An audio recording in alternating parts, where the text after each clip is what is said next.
To begin with, I've already washed and moisturized my face and primed it with the Wet n Wild Photofocus primer. And I'm using the Wet n Wild Photofocus foundation in Nude Ivory face brush. This may seem like a Wet n Wild sponsored to... I use the Wet n Wild MegaGlo makeup spot underneath my eyes. To begin with, I've already washed and moisturized my face and primed it with the Wet n Wild Photofocus primer. For foundation, I'm using the Wet n Wild Photofocus foundation in Nude Ivory, putting that on with the Real Techniques Expert Face Brush.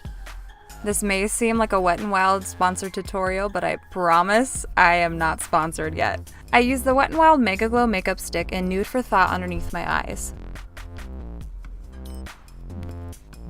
To blend this, I use the IT Cosmetics Airbrush Foundation Brush. I use the Wet n Wild Mattifying Powder underneath my eyes with an e.l.f. blush brush to press that in and set it. Then to cover any kind of blemishes on my face, I use the Wet n Wild Photofocus Concealer in Light Ivory. Once again, not sponsored.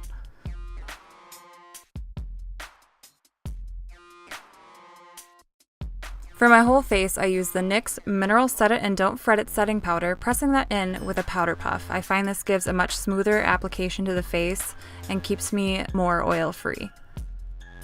Blending away any excess with an e.l.f. powder brush. And then warming up the sides of my face with the e.l.f. bronzer palette in the shade Light, using the lightest matte shade in the corner there, with a Wet n Wild powder brush, just using that on the perimeters of my cheekbones, forehead, and chin.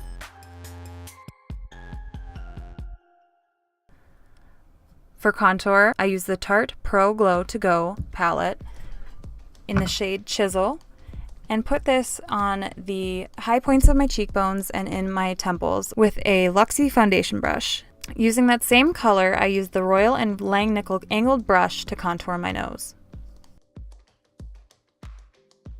To undercut my cheeks, I use the lighter color of the Wet n Wild Dulce de Leche contouring palette.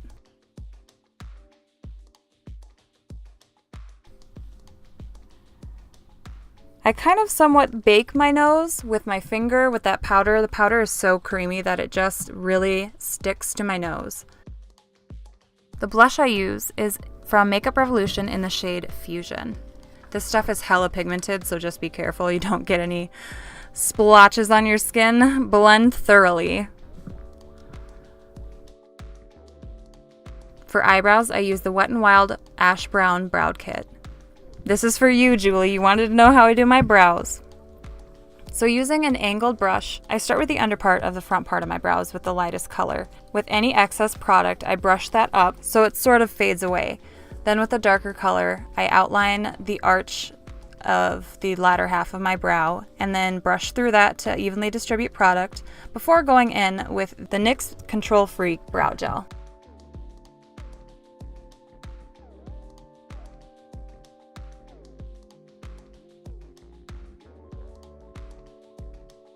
The purpose of outlining your brows is to help hide any misshapen lines you put in and to also give it a much more clean, crisp edge. So for that, I use the Wet n Wild Photofocus Brow Highlight. You'll see that I do one eye at a time because this stuff tends to dry pretty quickly and is not spreadable if you wait too long. For faux freckles, I use that same light color from the Ash Brown Eyebrow Kit and just put this anywhere that the sun would hit your face.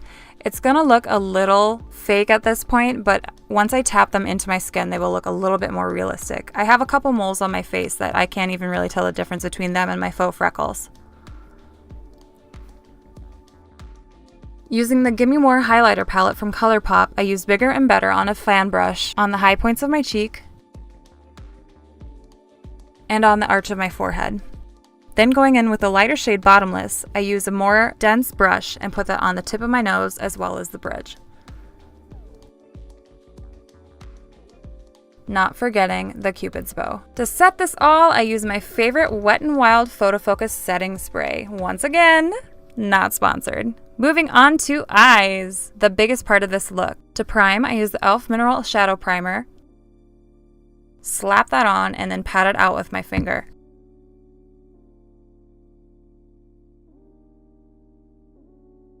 I use the NYX Single Shadow in the shade Vixen with a dense shadow brush to set this and conceal any discoloration. Using the Anastasia Beverly Hills Modern Renaissance palette, I go in first with the shade Warm Taupe in my crease. Using the end of the brush that came with the palette, I put on the shade Red Ochre on the outer corner and the inner corner of my eye, creating a halo effect. I build up the color by going over it many times, blending it out.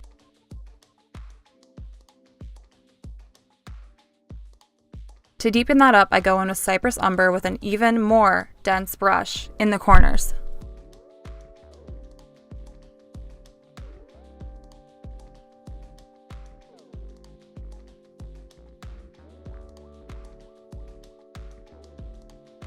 Because that wasn't dark enough, I went in with the Tarte in Bloom palette shade Activist in those same areas, with the other half of that Anastasia Beverly Hills brush.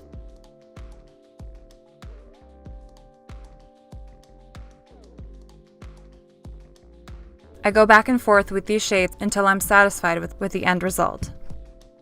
The loose shadow I use on the center of my lid is a shadow from NYX, and I believe it's in the shade Rust, but they no longer make it.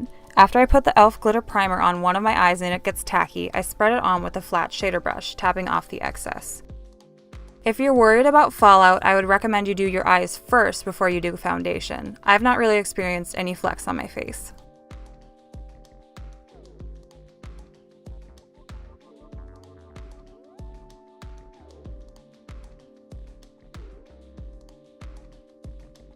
Go back in with colors as necessary to help diffuse out that glitter shade.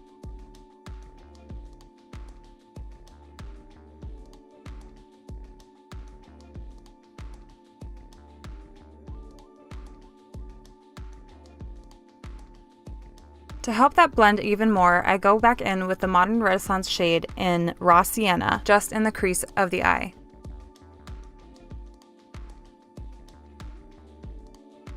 For brow bone highlight, I use the shade Vermeer.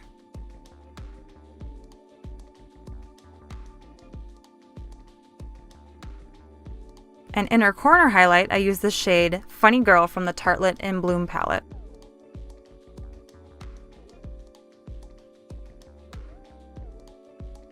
I only put a thin strip of liner on my lashes because I'm going to be wearing false lashes and I'd like them to blend even more with my regular lashes.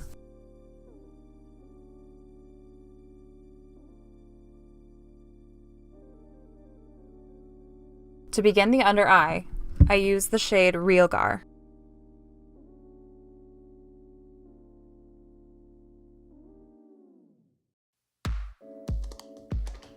Then blend that out with the crease brush with no additional product.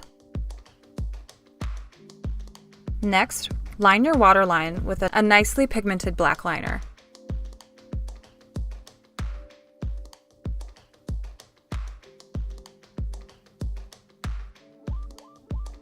After I put on some mascara, I slap on the BH Cosmetics faux lashes in Foxy. Lastly, for the eyes, I put on the Wet n Wild Mega Length Mascara on my lower lashes.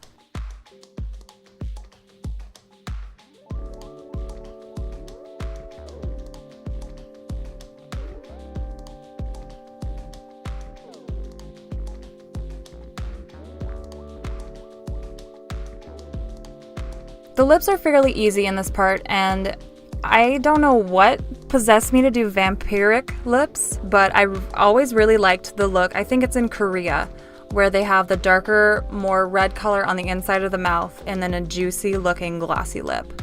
So for this, I'm using the e.l.f. lip stain in the shade Crimson Crush, and you can see that I'm just tapping this on the inside of my lips and tapping it out. I would not recommend swiping side to side because this can actually give you a line from your real lip color and the added color. Do this the same with the top lip. Unfortunately, I couldn't find any gloss, but Vaseline that I had lying around worked just perfectly. Once again, I'm not swiping side to side, I'm tapping this on to prevent from smearing any color.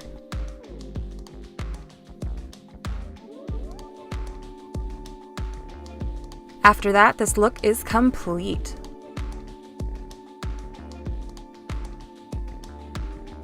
This definitely would look really good with a vampy dark red, even a brown lip, especially if it's more close to the fall season.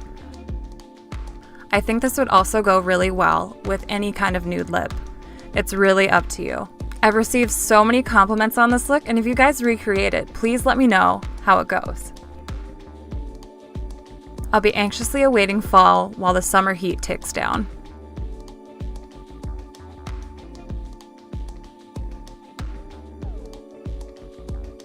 Thanks for joining me, guys. See you in my next video. Bye.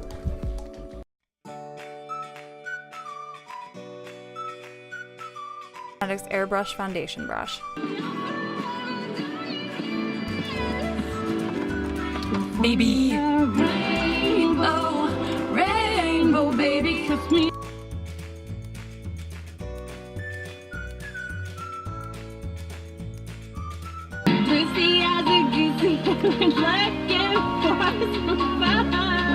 I use the Wet n Wild Mattifying Powder underneath my eyes with an e.l.f. blush brush to press that in and set it.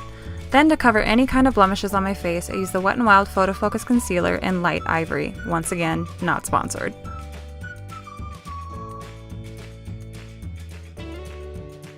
Blending away any excess with an e.l.f. powder brush.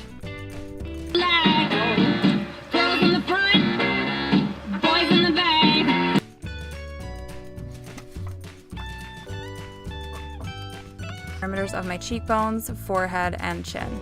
Wild Dulce de Leche contouring palette. I kind of somewhat